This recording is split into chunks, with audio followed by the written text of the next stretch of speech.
And something you wouldn't think you'd have to tell people. So wash your hands. Get some retro gloves. Anything like that. Anything clean the damn hand.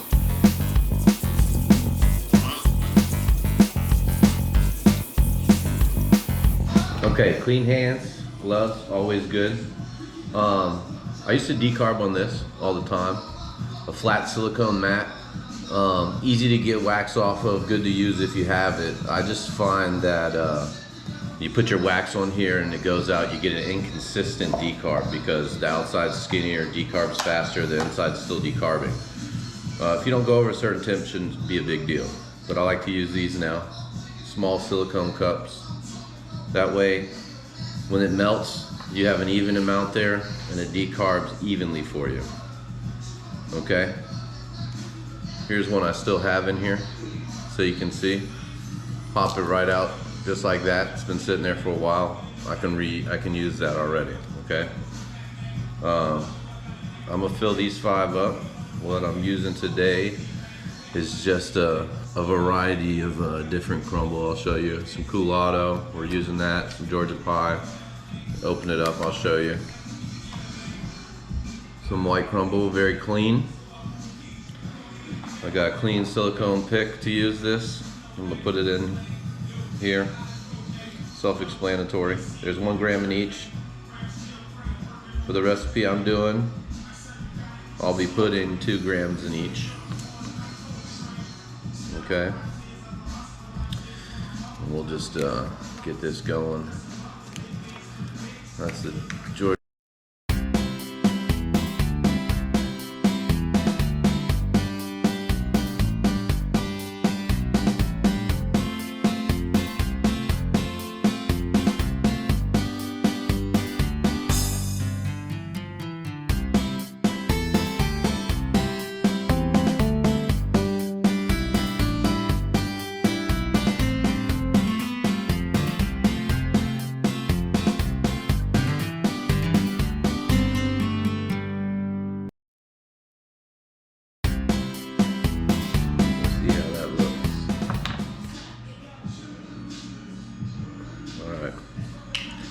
Good to go here.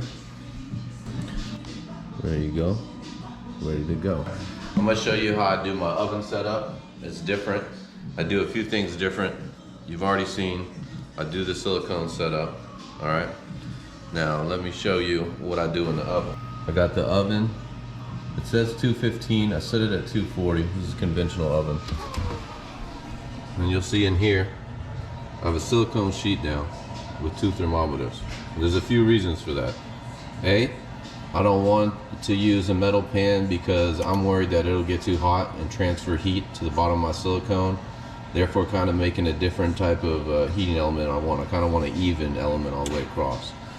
I use thermometers in here because I don't trust any ovens. Like this says, it's 215. We're sitting at about 230, I would say. And this one says we're sitting at about 240. So I use 2 thermometers because these things aren't always right either, right? And if I can get somewhere in between with the 2 of these, I'll know where the oven's at, okay? It could be different sides of the oven, could be some things, but I know I'm not over 250 where I don't want to be. I like to ride between 225 and 245. And I'm gonna just put my wax straight there, on there. So I'm gonna do that now. I'm gonna grab my wax. Put it straight in there. Okay, and then now I'm gonna close and I'm gonna keep my eye on this. Okay, so we're 5 minutes in. You can see you've got some melting and some bubbling starting. What? Okay, we're 15 minutes in. Go ahead and take a look. All the way melted, not quite bubbling like I want to see yet. So we're still real early in it. Okay, 30 minutes in. You're gonna notice a lot more bubbles going here. I wish you could smell the terps coming out of here. All right. Okay, so here we're about 45 minutes in. A lot more bubbling going on here. Get a good view there. All right. Okay, here we are, hour in. Let that fan make some noise.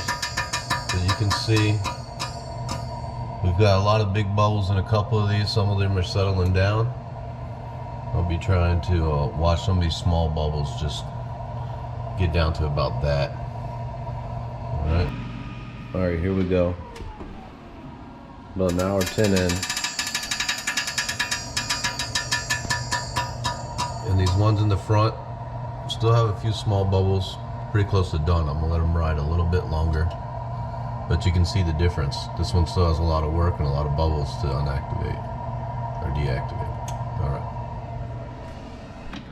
Okay, we're hour 15 in, and we still got some bubbles back here, but I'm gonna take these out. And you still see some bubbles in there, right? But I'm gonna show you. We leave those in there a little bit longer. But you do see some bubbles still in here, right? You see them. But what I don't see is bubbles still activating and floating to the top. And some people will get worried at that point, but for me, I know that these bubbles are actually THCA bubbles activated. And when they do pop, when I fold them into my recipe, if they don't pop now while I rest them, is that they will pop when I heat them up and put them in a recipe. So this is pretty good. This is kind of what you're looking for. You know, a lot of those bubbles are out. There's only a few on the side. It's been in there long enough. I don't like going anywhere really over an hour and 15 minutes, but I've been opening that oven a lot. And that's probably caused a little bit of a delay. But I want you to see that. And I'll pull the rest out in a few once some of those bigger bubbles are done and I don't see bubbles coming up from the bottom. Okay. So I pulled this one out, and you can still see a few bubbles, right? Not a big concern of mine because those are bubbles that will pop once I fold this into a recipe, and I don't see any other bubbles being activated or coming up. So that's about pretty clean as you can get it in there. I've had it a little cleaner than that, but there's always going to be a few bubbles. That's not something you can worry about, but at this amount of time, it's time to take it out. Okay. All right, here we go. An hour and 25 in. You see this one still has a lot of bubbles in there up top. This one's pretty much cleared out. If you look, there's still some light bubbles on the bottom. It's kind of hard to see, but not on this one. So I'm not waiting for any bubbles to come to the top one here. On this one, there's still a few. I'm gonna take this one out. Not worried about these bubbles on top because I already know that they're activated. So, all right. So I've pulled these out now, okay? And this is the original ones. That's the other one that's been sitting. I pulled this one out just recently, and I pulled this one out a little earlier because it has the bubbles. And it's still hot, and we'll see what it gets to because I just want to be able to show you some of the differences in different times, okay, and what you're looking for. Okay, so these have been sitting for a few hours now, and you can see there's still maybe a couple little bubbles there. We talked about that, but this is good. That's what you're looking for. And you know, you'll see it across, they've settled. There's little patches that it will break up when you use. And again, the one I pulled out early here, you see the bubbles in there still, but they've cooled down. They'll break open when I go to use it. This is still good, but it's not perfect or what you're looking for. And even if you're worried about a couple bubbles in here, nothing's perfect. I mean, you could leave this in there for 2 hours and wait for all the bubbles to pop if you want, but that's a little ridiculous. So, with that being said, now you can get a good look at kind of where I was going and trying to show you here in the different depths. So I'm going to attach some pictures to show you what it looks like when you decarb on a flat mat too. Not the best pictures, but you'll be able to see some difference in the bubbling because it tends to get a little more rapid on a flat mat. So I'll go to those and show you those, and then we'll do a little recap.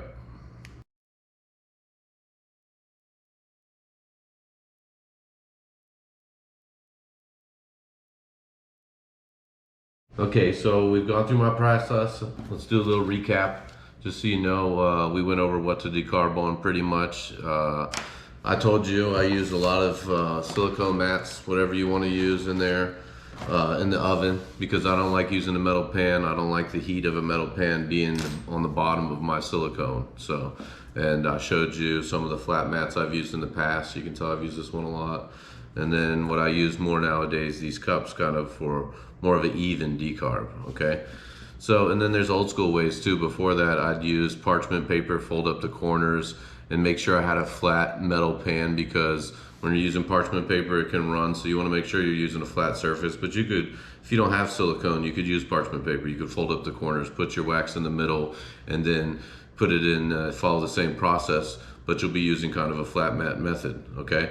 On top of that, I showed you my oven setup. I told you why I don't like using a metal pan, why I use silicone. I told you, these are your friends. Get an oven thermometer, get two, make sure they're accurate. You saw there was about a 5-degree difference in my two thermometers, and there's a difference in the oven. And I've used lots of different ovens, and they all lie. So an oven thermometer is your friend. And keep the temperature between 225 and 245. That's your sweet zone, somewhere in there. You get over 250, you'll see it start bubbling rapidly. I've seen ovens, I've blown through stuff at 265 bubbling, and kind of just, you didn't lose all your THC, but you're burning away a lot of it. So, you know, find your sweet spot, 225, 245. We saw that all the concentrates are different too in the oven. Some take longer, some take shorter amount of time. A lot of people say you can decarb in 20 minutes or whatever. I've done it before, but most of the time it almost takes me at least an hour, because you want to see the full process. You want to see the bubbles go through it. When you use things that you can't keep your eyes on it, like an Ardent or something, they give you a short time and you think that's the correct time, but it's not, because wax bubbles and bakes at different temperatures. So best to keep your eye on it, and that's the one thing I can say. And also, this is home cooking. You're not in a lab, it's not going to be perfect, but these are steps and things you can do to get as close as you can at home to being perfect. So I hope you enjoyed. Subscribe. I'll put a lot more videos up for you guys to watch, and thank you.